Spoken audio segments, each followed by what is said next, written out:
Canadian skies turned into a theater for nature's wrath. Three major provinces, Alberta, Saskatchewan, and Ontario, experienced a series of powerful thunderstorms accompanied by hail, high winds, and localized flooding. This phenomenon not only disrupted daily life, but also tested the resilience of infrastructure, government preparedness, and community solidarity. In Alberta, the first storm arrived in mid-August. Clear skies turned dark in a matter of minutes. Cumulonimbus clouds rolled in from the west, bringing lightning that struck power lines and ancient trees. Hail began to fall, initially pea-sized, then growing to 3-centimeter diameter chunks. The sound of hail hitting rooftops and vehicles sounded like bullets hitting steel.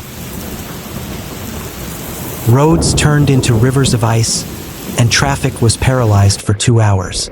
More than 1,000 reports of property damage were received by local authorities, including broken windows, leaking roofs, and dented vehicles. 3 people reportedly suffered minor injuries from broken glass and slipping on icy roads. In southern Alberta, wheat fields nearing harvest were instantly destroyed, causing losses of up to $4 million Canadian dollars.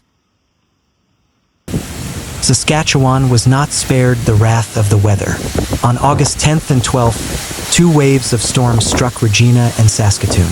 In Regina, strong winds reached 90 kilometers per hour, knocking down large trees and power lines.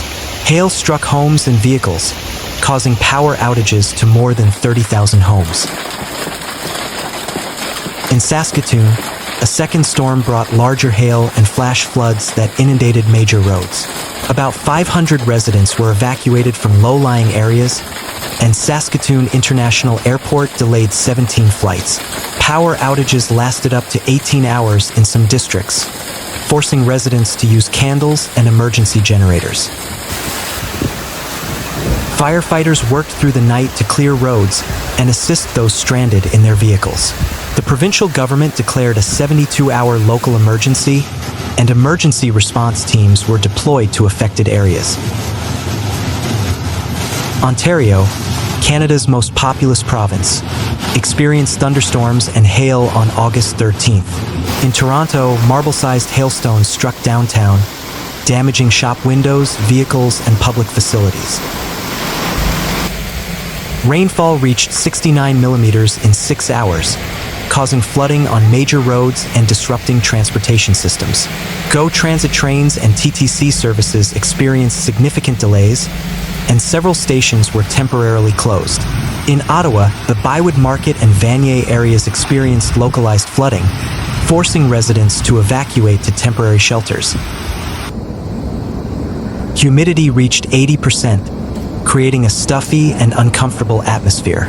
Toronto Mayor Olivia Chow stated that emergency crews were working tirelessly to keep residents safe and urged the public to remain vigilant for potential aftershocks.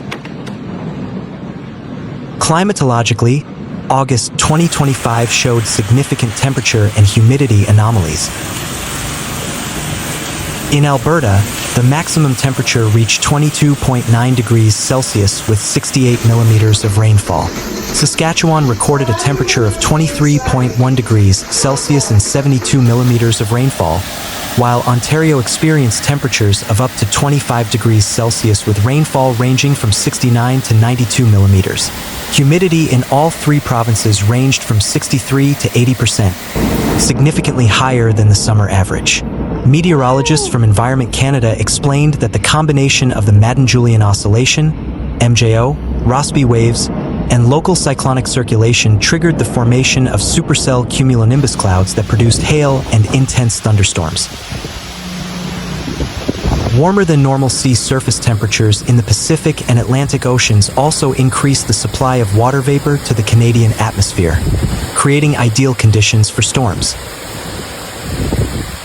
The Canadian government, through Public Safety Canada, activated a $50 million disaster relief fund to support infrastructure and agricultural recovery.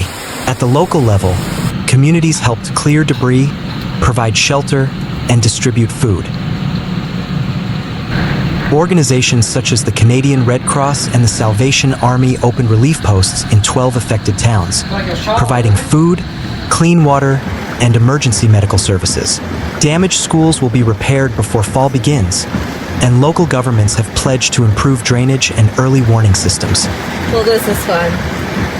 Amid the destruction and fear, solidarity and resilience emerged.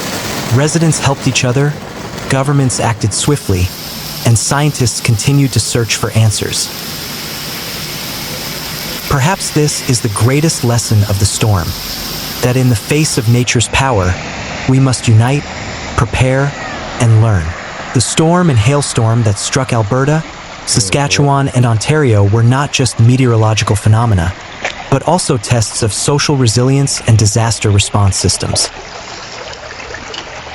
As the skies darkened and lightning struck, humanity was tested not only by nature, but by its ability to survive, adapt, and bounce back. That's very cool.